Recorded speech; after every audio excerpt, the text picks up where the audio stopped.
नमस्कार दोस्तों, एक बार फिर से आप सबका स्वागत है आपके अपने चैनल ब्लेसिंग्स में। दोस्तों, आज की वीडियो में मैं आपको अपना एक दिलचस्प एक्सपीरियंस सुनाने वाली हूँ। एक बार मैं एक जनरल स्टोर की शॉप पर खड़ी थी कि वहाँ पर एक लेडी आती है और शॉपकीपर से कहती है कि भैया शैम्पू दे दीजिए। तो शॉपकीपर ने अपने दुकान के जस्ट सामने टंगे हुए ना शैम्पू के शैसेज जो पाउचेस टंगे होते हैं वो उतारे और उसमें से पूछा कि आपको कितने पाउच शैम्पू चाहिए। तो लेडी ने कहा कि नहीं नहीं, पाउच नहीं चाहिए, मुझे ना बॉटल वाला शैम्पू चाहिए। तो शॉपकीपर की शॉप के जस्ट पीछे बहुत सारे तमाम कंपनी के शैम्पू की रेंज लगी हुई थी। उसमें से उसने एक बॉटल शैम्पू निकाली और महिला के सामने रख दिया। अब महिला ने कहा कि नहीं नहीं, ये वाला कंपनी का नहीं चाहिए, मुझे ना वो उस पर्टिकुलर कंपनी का चाहिए। कंपनी का नाम बताती है।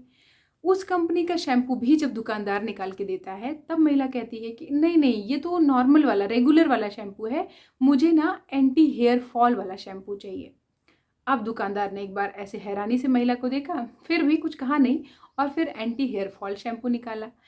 जब एंटी हेयर फॉल शैम्पू ला करके दुकानदार ने दिया तो उस महिला ने कहा कि नहीं नहीं, ये तो आपने बहुत छोटी बॉटल दे दी है, मुझे ना 200 ml की बॉटल चाहिए। अब दुकानदार ने कहा कि बहन जी, आपको अगर इस कंपनी का 200 ml का एंटी हेयर फॉल शैम्पू चाहिए तो आप यही बात मुझे पहले ही बता देती ना। जब आप आई आपने शैम्पू की डिमांड की, उसी समय आप मुझे बता देती तो मैं एक बार में आपको निकाल के दे देता।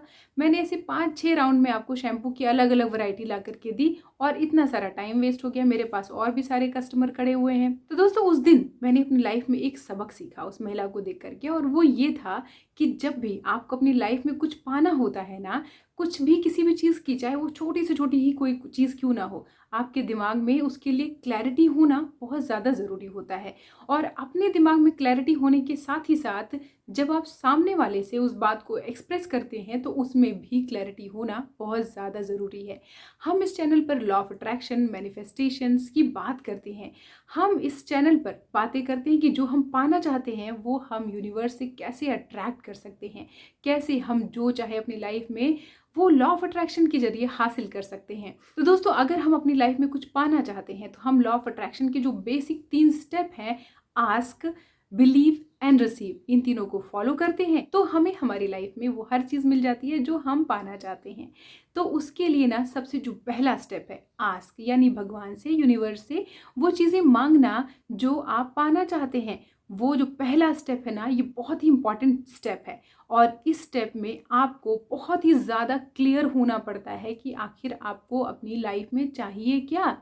जैसे हमें अपनी लाइफ में ना कोई ड्रीम जॉब चाहिए, तो ड्रीम जॉब चाहिए तो उस ड्रीम जॉब में आपने क्या क्या स्पेसिफिकेशन जोड़ रखे हैं, आपको आपकी ड्रीम जॉब के बारे में आप क्या सोच रहे हैं, वो किस सेक्टर में होनी चाहिए, उसमें कितनी सैलरी मिलनी चाहिए, उसमें काम का टाइमिंग क्या होना चाहिए, उस जॉब का नेचर क्या होना चाहिए, ये सब कुछ आपके खुद के, पहले तो खुद के दिमाग में क्लियर होनी चाहिए। देन आपको वो उसी क्लियरिटी के साथ यूनिवर्स को भी बताना आना चाहिए। दोस्तों, जब आप ये कहते हैं ना कि मुझे मेरी ड्रीम जॉब चाहिए, तब आपको वो चीज़ें ना उतनी आसानी से नहीं मिल पाती। ठीक उसी एग्जाम्पल की तरह, जैसे मैंने शैम्पू वाला एग्जाम्पल आपको बताया ना, अगर पहले ही बता दिया जाता कि कौन सी कंपनी का शैम्पू चाहिए तो वो दुकानदार को पहुंचाने में, सप्लाई करने में ईजी होता। ऐसे ही जब हम भी यूनिवर्स को ये बता देते हैं कि हमें क्या चाहिए लाइफ में, क्या चाहिए का मतलब कौन सी कार चाहिए, तो कौन सी कार मतलब वो किस कंपनी की कार होगी, उसकी क्या कलर होंगे, उसमें क्या फीचर्स होंगे। जब हम इस तरह से अपनी लाइफ में क्लियर होते हैं ना, तो हमें हमारे सपनों तक पहुंचने से कोई नहीं रोक सकता। तो दोस्तों, जब भी आप अपनी लाइफ में कुछ मैनिफेस्ट करना चाहते हैं ना, तो सबसे पहले अपने सपनों की एक सुंदर सी तस्वीर बनाएं और उस तस्वीर में आप एक एक चीज़ को फीचर करें, एक एक चीज़ को लिखें, एक एक चीज़ को विजुअलाइज करें, उसको उसको चित्रित करें, उसको बनाएं, उसकी एक सुंदर सी तस्वीर बनाएं कि आखिर आपको जो चीज़ चाहिए वो जब आपको मिलेगी तो कैसी होनी चाहिए, उसका उसकी शक्ल सूरत कैसी होनी चाहिए, उसका हाव भाव, उसका नेचर कैसा होना चाहिए। दोस्तों, मान लीजिए आप शॉप पे ना एक पेन भी खरीदने जाते हैं, तो आपको उस दुकानदार को बताना पड़ता है कि आपको किस कंपनी की और कौन से रंग की, किस टाइप की पेन चाहिए, बॉल पेन चाहिए, जेल पेन चाहिए, ब्लू चाहिए, ब्लैक चाहिए, रेड चाहिए, किसी कंपनी की चाहिए, यहाँ तक हम एक छोटी सी चीज़, एक पेन तक खरीदने में हमें इतना क्लियर होना पड़ता है।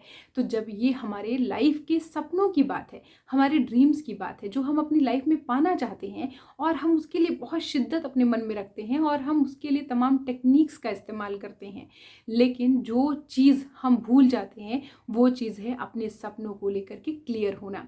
तो दोस्तों, जो कुछ भी आप मैनिफेस्ट करना चाहते हैं ना, उस चीज़ के लिए बहुत ज़्यादा क्लियर होना चाहिए आपको। और यही एक सबसे बड़ा रीज़न भी होता है कि क्यों चीज़ें हमारी लाइफ में मैनिफेस्ट नहीं हो पाती हैं, क्योंकि हम उसके लिए बहुत ज़्यादा क्लियर ही नहीं होते। हमें घर तो चाहिए, लेकिन हमें अपना घर कैसा चाहिए ये खुद ही नहीं पता होता। बस एक घर चाहिए होता है। अरे घर को जब आप विजुअलाइज कर रहे हैं ना, तो घर किस कलर का होगा, कितना बड़ा होगा, कितने एरिया में होगा, उसमें पर्दे कैसे होंगे, उसमें टीवी कैसा होगा, उसके रंग कैसे होंगे, ये सारी चीज़ें आपको पता होनी चाहिए। दोस्तों, जब इतनी शिद्दत से, इतनी गहराई से आप अपने सपनों को विजुअलाइज करते हैं, तब जा कर के वो ड्रीम्स आपके सबकॉन्शियस माइंड में जगह बना पाते हैं और तब जा कर के वो यूनिवर्स तक ये मैसेज भेज पाते हैं कि यस, आपको क्लियर हो चुका है कि आप अपनी लाइफ में क्या पाना चाहते हैं। और जब आप इतना इस हद तक क्लियर हो जाते हैं ना, तो अपने आप आपके मन में वो शिद्दत आ जाती है, वो भरोसा आ जाता है, वो कॉन्फिडेंस आ जाता है कि आप अपने सपनों को पाने के लिए रेडी हैं। और तब जाकर के आप बिलीव कर पाते हैं यूनिवर्स पर भी और अपने आप पर भी। तब आप तैयार हो जाते हैं रिसीविंग मोड पर आने के लिए। और जब आप रिसीविंग मोड पर आने के लिए तैयार हो जाते हैं ना, तो आपके सपने कभी भी सरप्राइज की तरह आपकी लाइफ में आपके हाथ में आ सकते हैं, आपको मिल सकते हैं। आपके सपने, आपके ड्रीम्स सच हो सकते हैं। तो दोस्तों, आज की वीडियो में मैं आपको बस यही समझाना चाहती थी कि जब भी लाइफ में आप कुछ पाना चाहते हैं ना, अपने सपनों की सुंदर तस्वीर आप बनाते, तो अपने सपनों की उस तस्वीर को बहुत ही क्लियर रखिए। और इसमें काम आती है स्क्रिप्टिंग टेक्निक। दोस्तों, बहुत बार ना हमें खुद ही नहीं पता होता है कि हमें हमारी लाइफ में क्या चाहिए, क्या पाना चाहते हैं हम। और जब उन चीज़ों को हम लिखना शुरू करते हैं, तो धीरे धीरे ना हमें ये समझ में आने लगता है कि यस, हमें अगर हमारा घर चाहिए तो वो घर कैसा होना चाहिए, उस घर में कौन कौन सी चीज़ें, इंटीरियर्स कैसे होने चाहिए, उसके पंखे कैसे होने चाहिए, उसके पर्दे कैसे होने चाहिए। और तब बनती है हमारे सपनों की असली तस्वीर। तो दोस्तों, अगर आपको भी अभी तक ये समझ में नहीं आया है कि आप अपनी लाइफ में जो भी पाना चाहते हैं वो असल में आपका सपना कैसा दिखता है, तो आप स्क्रिप्टिंग टेक्निक का इस्तेमाल ज़रूर करिए। उठाइए एक पेन और एक पेपर और उस पर लिख डालिए कि आपको अपने यूनिवर्स से, परमपिता परमेश्वर से आखिर क्या चाहिए। और जब आप अपनी उस सपने को साफ साफ तरीके से लिख लें, बना लें, पिरो लें, तब जाकर के यूनिवर्स से कहिए कि यस, अब मुझे क्लियर हो चुका है और ये है मेरा सपना और ये है आपका काम कि आप कब मुझे वो सपना हकीकत में बदल कर देने वाले हैं। तो दोस्तों, यहाँ पर मैं एक चीज़ और ऐड करना चाहती हूँ, जो कि इस पूरे मैनिफेस्टेशन प्रोसेस का सबसे इंपॉर्टेंट टॉपिक है। वो है कि जब भी आप कुछ अपनी लाइफ में मैनिफेस्ट करना चाहते हैं, अपने सपनों को आप यूनिवर्स के सामने रखते हैं, तो आपको यूं ही हाथ पे हाथ रख कर बैठने की ज़रूरत नहीं है। और ऐसा भी नहीं है कि आपने भगवान को एक बार बोल दिया कि ठीक है, ये मुझे चाहिए, ये मेरा सपना है, और फिर वो लाके आप आराम से बैठे रहेंगे, आपकी झोली में डाल देंगे। नहीं दोस्तों। तो दोस्तों, ये संसार ऐसे चलता है कि कर्म प्रधान विश्व करी राखा, जो जस करहि सो तस फल चाखा। यानी ये दुनिया कैसी है, कर्म प्रधान है।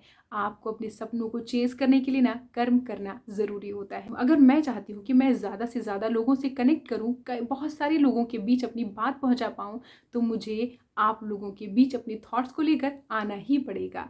अपनी बातें आप तक रखनी ही पड़ेंगी, तभी जाकर के मेरे विचार, मेरी थॉट्स आप सब तक पहुंच पाएंगे। तो इसके लिए दोस्तों, कर्म करना, काम करना तो ज़रूरी है। काम नहीं करेंगे आप, तो आपके सपने बैठे बैठे यूं ही आपकी झोली में नहीं आएंगे। जब आप मैनिफेस्ट करते हैं कुछ, तो यूनिवर्स आपको ना रास्ता दिखाते हैं। आप हमेशा जब भी अपनी प्रार्थनाएं करते हैं ना, तो उसमें ईश्वर से ज़रूर कहा करिए कि ईश्वर, हे यूनिवर्स, हे भगवान जी, जिनको भी आप मानते हैं, जो भी उनका नाम आपने रखा है, उनसे कहा करिए कि आप हमें ना बस रास्ता दिखाइए, काम करने की हिम्मत दीजिए, स्ट्रेंथ दीजिए। आपकी ब्लेसिंग से मुझे सब कुछ मिल सकता है, मैं सब कुछ हासिल कर सकती हूँ। बस आप अपना हाथ मेरे सिर पर रखकर हमेशा मुझे गाइड करते रहिएगा। दोस्तों, इस तरीके से ना जब आप अपने सपनों को क्लियरली यूनिवर्स को बताते हैं, उनका गाइडेंस मांगते हैं और उन पर बिलीव करते हैं, तो बहुत जल्दी आपके सारे सपने सच हो जाते हैं। आई होप मेरी ये बात आप तक पहुंची होगी, जो मैं कहना चाहती हूँ। वीडियो आपको पसंद आया होगा। वीडियो की कोई बात अगर आपको अच्छी लगती है और आप उसके एक्सपीरियंसेस को, उसके बारे में कोई बात आप मुझसे शेयर करना चाहते हैं, तो कमेंट सेक्शन में आप सबका बहुत बहुत स्वागत है। मेरे साथ साझा ज़रूर करिएगा। मिलती हूँ आपसे नेक्स्ट वीडियो में, तब तक के लिए नमस्कार।